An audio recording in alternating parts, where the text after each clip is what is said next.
something we've done is add a whole lot of outboard options to add a little bit of that color if a client wants that. But the console itself has a really distinct sound of its own that just always feels, be it jazz or rock or pop music that we do, or our hip hop clients and R&B clients, they've always been ecstatic about it, and it really brings its own characteristics to your music, but maybe not so much in an intrusive way where it forces it upon you. So with the Fusion being totally modular, you guys chose this setup and we kind of built this surface around your requirements. Do you want to talk a little bit about why you chose the modules that you did and where you placed them? On a digital console like the Fusion, choices are so incredibly open-ended that you start to realize that knobs are knobs because they can be, but they don't have to be what you traditionally thought of them as, and you can start using things to do different tasks, and every bucket can be where you want it. And we tried different, when we built the frame, we tried different choices, and I've seen people who use the same desk lay it out slightly different. We wanted 4 buckets of faders because most of our engineers like to have more than just 8 or 16 or even 24 options in front of them, but you really could do it on less. It's so modular. The production desk offers a great way to keep centered without having an LCD screen up in your stereo image, which was a huge problem actually on our old desk, is that we had a screen that was floating above and it would block the near fields and even affect the mains to some degree. And this offers us a way to have a gorgeous Apple Cinema display embedded right into the desk, and we have a spot to write with and our mouse and keyboard and so on. But it could just as easily be located elsewhere. And then the master section in the center, gives you the feel of the old large format desks. So being that you can put anything anywhere, how have engineers and other clients responded to having this console as the centerpiece of your studio? Well, I really think a lot of them have been pleasantly surprised because they were not necessarily sure what they were walking into. Some people have memories of the early digital consoles, which were actually pretty cool too. But when they start seeing us lay down a stereo channel, if maybe they're working out of the first 8 channels are stereo channels, and we can set up stereo faders for them so they don't have to work with a left and right fader. But then we can put mono ones for their bass and vocals.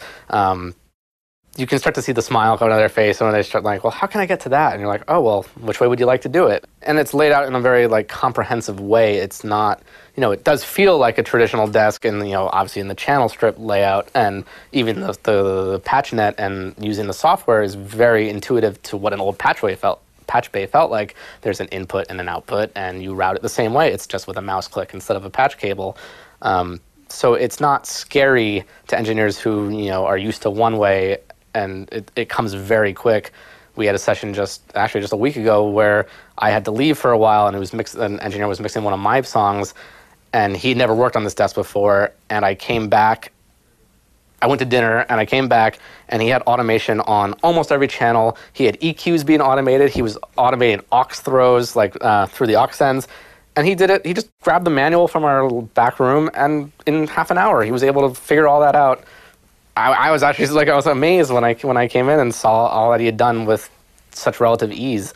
So there is the learning curve really is very approachable, and we're really discovering new features almost on a weekly basis. And I get a little bit giddy every time we find one where I'm like, oh man, this is just gonna make the song. And it's kind of cool to have a desk where that happens, where you're like, wow, this element is really going to change the way my music sounds. It's been about a year now since Avid acquired Euphonics. How have you found that the integration between the two worlds has come together for you? When I heard about it, I wasn't totally sure what to expect, but I've been really, really thrilled with the new version of Pro Tools 9. The integration has taken this desk to another level that was already really great. And what I love is that it's just the first round. Avid was incredibly fast on integrating the technology, and Pro Tools 9 launched with Yukon Control, and that's no small achievement. Avid's been really good about listening to clients like myself and other engineers and producers about what we need from a desk, or what we would dream of having on our desk and its relationship to Pro Tools.